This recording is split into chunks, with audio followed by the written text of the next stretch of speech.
الخير يا فندم. مساء النور. بعد اذن حضرتك في مخالفه بحر 50 جنيه. مخالفه بحر 50 جنيه؟ 50 جنيه. انا اول مره اشوف الموضوع ده. حضرتك انا مش راكن العوامه بتاعتي صف تاني يعني. وانت بتستظرف؟ مش بستظرف والله، بس ليه المخالفه دي؟ عشان عملت بيبي سيادتك في الميه. عملت بيبي؟ اه.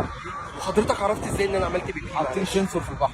سنسور؟ اه. ايه السنسور؟ سنسور وكاميرات كمان. كاميرات كمان؟ كاميرات كمان. طب ممكن حضرتك تقول لي عملت فين بيبي معلش؟ هنا في الحته دي. طب انا بقى عملت هنا ما عملتش هنا. يا باشا السنسور جايبك والكاميرات جايبك. والله انا عملت هنا. لا ده اكيد حد تاني اللي عمل والله هنا انت بيبي. شكلك نصاب اساسا. شكلك نصاب. بقول لك ايه؟